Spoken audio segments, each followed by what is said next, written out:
Okay, here we are, the last video on our expired listing series, what to do and how to put your home back on the market once your listing actually expired, sell it for more money than the first time, and actually in record time as well. This is all possible.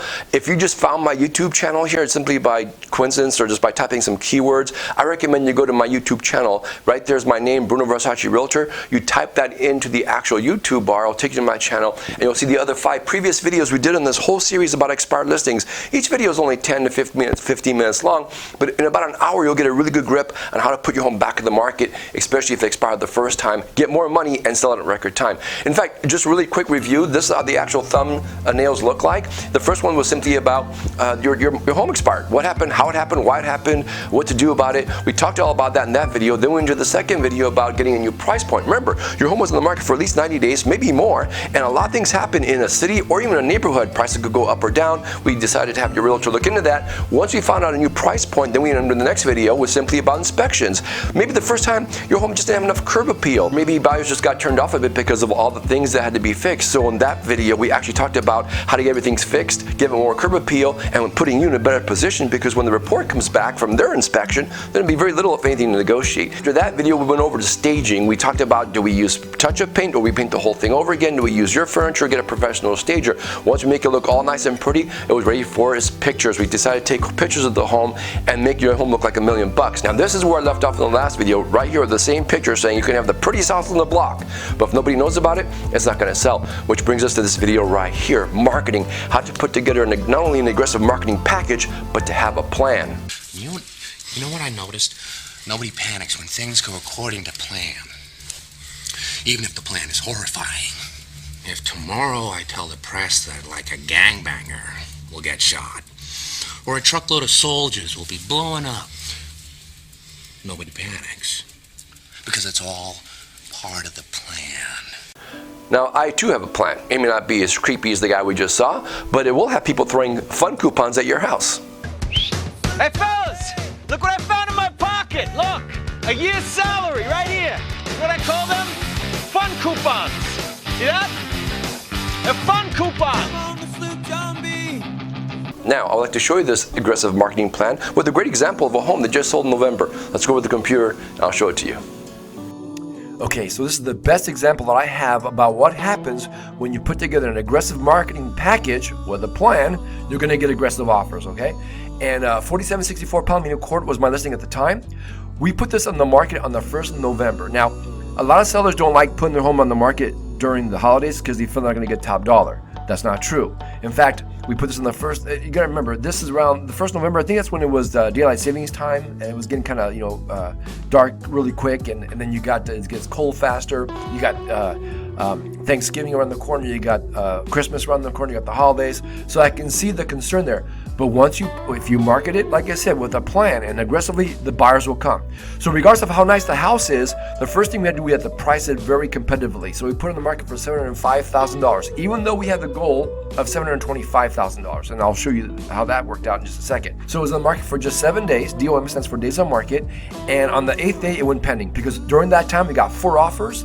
One was just at normal price, $705. One was $710. I think one was 2 for $715. But we picked the $715 with an aggressive terms that they gave us, which I'll show you right here. So here's what they did. They said, we're going to offer you $715,000 for the home. So right off the bat, even though we put it on the market for $705, they gave us $10,000 more, okay? Then they said, we're going to give you, my buyers, or the agent telling me, my buyers are going to give you guys $21,000 as a deposit. Now, an EMD, earnest money deposit, simply that. It could be, $1,000, $3,000, $5,000, $7,000. $5,000 will do the trick. I've seen between 5 and 7 most times. Every now and then I'll see a $10,000 deposit. But when you see a $21,000 deposit, that means that the buyers are going to tie up their money, that much money, for the next 30 days to buy this house. That's very attractive to show us how serious they really are. Not to mention the fact that they're also coming with a down payment of $178,000 of their own money as well. Has nothing to do with the loan. This is just their own money. So right there, that tells us that these buyers, they're financially capable of buying the home. That's not a problem. But look at the terms they gave us. They're going to buy the home with as an as-is condition, meaning they're going to do an inspection, but whatever the inspection pulls up, which it wasn't much because my seller took really good care of the house. But if they found, like, for example, dry rot or wood rot or termites or a busted up roof, it didn't matter. We're not going to fix it because they already agreed to take it as is. And here's where it gets a little bit more risky for the buyer. They said no loan contingency and no appraisal contingency. Now, back in the previous video, I said the word contingency simply means condition. In real estate, certain conditions have to be met before you move forward. But they waived these. So they're still going to do an appraisal. Okay, they have to because you got a loan. But if the appraisal comes in at, say, for example, $700,000, that means the buyers have to put in the difference of $15,000 out of their own pocket. What if they refuse? Well, if they refuse, guess what? We get to keep the $21,000 deposit because they're telling us no conditions, okay?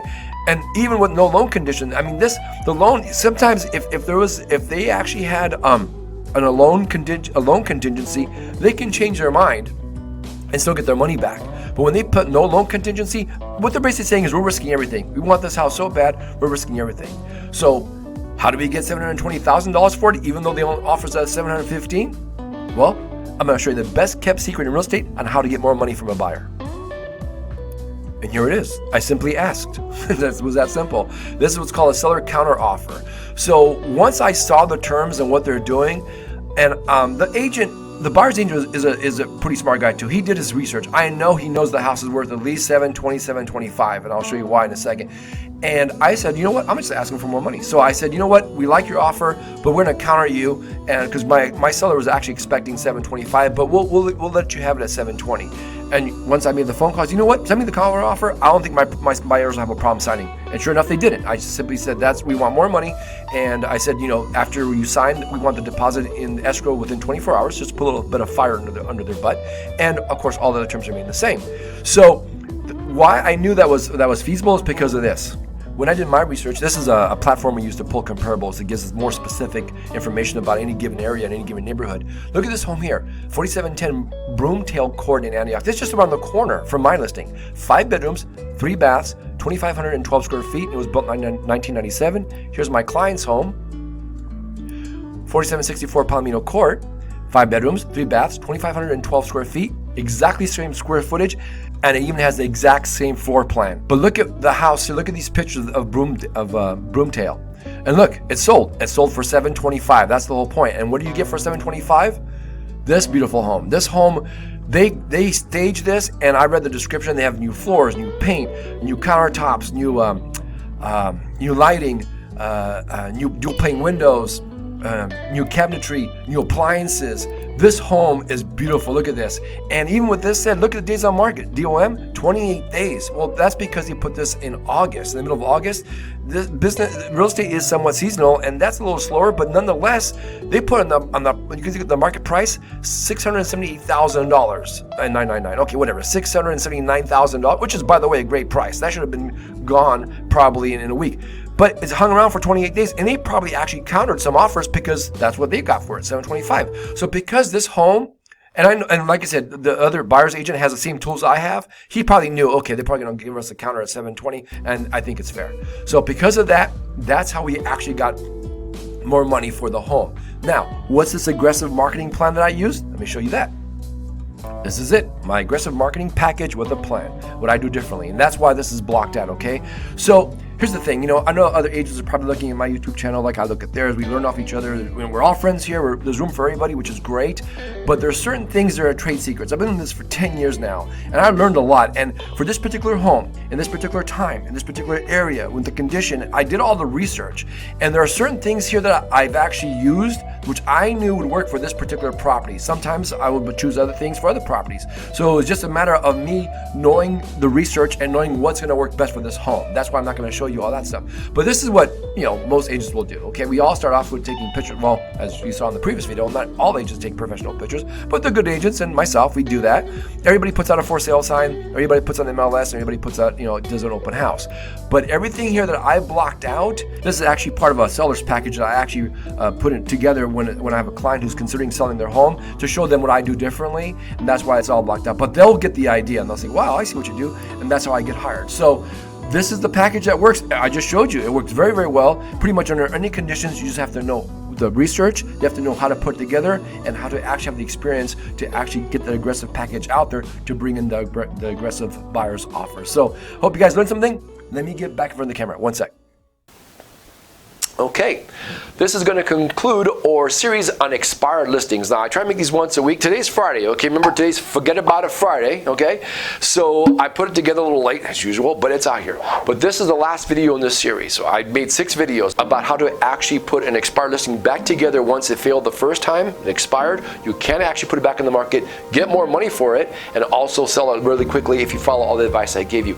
If you liked any of these videos, first of all, I enjoy making these videos, but these aren't easy to do. I got 4,000 watts of light pounding on me. My head's always shining. It's hot as heck in here. But if you like these videos, again, subscribe right below. There's a button there.